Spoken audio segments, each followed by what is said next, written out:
On the other hand, there is a very variable element from a watch to another, and this is what brings us to the seventh point, which is the earth rate sensor.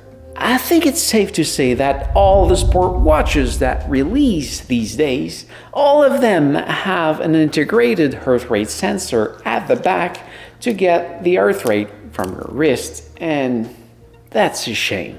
By this, I mean that some watches provide such a bad one that in the end you end up paying for a tool that not only is useless but also display incorrect data.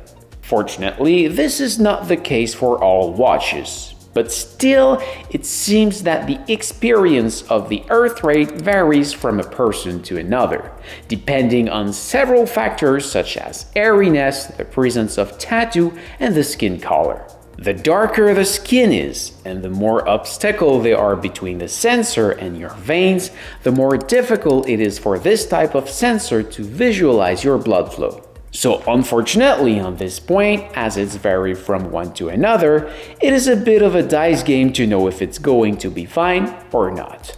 In my experience, I have obtained excellent results with Polar and also with the latest series from Garmin. But still, if you want the most accurate data, it's a chest strap that you want. Personally, I think it's annoying to have while doing a sport activity, and it's either too loose and it's end up falling down, or it's too tight and it's end up giving me cramps. So even if this gives the most accurate data, in addition of being able to give you your breath per minute, I prefer not using it and use the less precise wrist heart rate to the gain of comfort. Besides the sensor accuracy, there is probably two other things you want to check for your next watch. The first being the recording frequency. During an activity, all the watch I tested monitored my heart rate in real time, but some of them fell into a completely different mode when at rest. Some will check your heart rate every 20 to 30 minutes. I find it a bit ridiculous when you want to have a full heart rate profile. Let's say that I'm sitting at my desk all afternoon and my average resting heart rate is 52 BPM. But hey, UPS just dropped a package downstairs and the watch decides it checks my heart rate while I'm climbing in the stairs with that heavy box and that my heart rate goes at 130 beats per minute.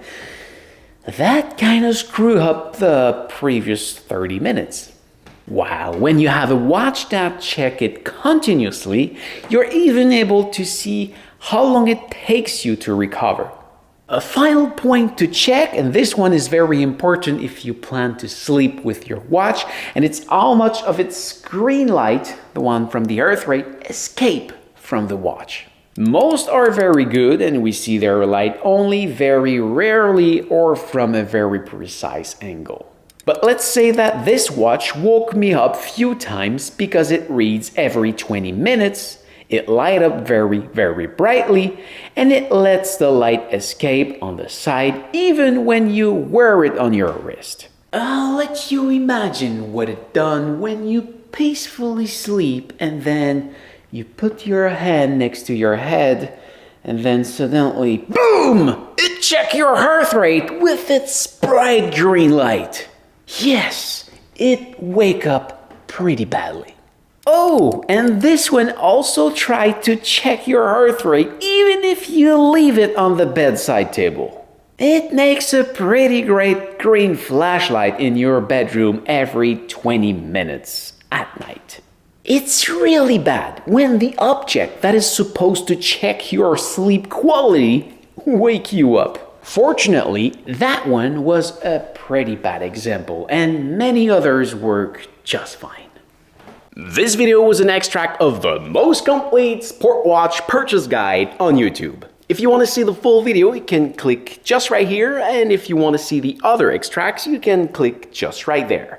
Otherwise, if you're ready to buy your own watch, you can follow my link in the description.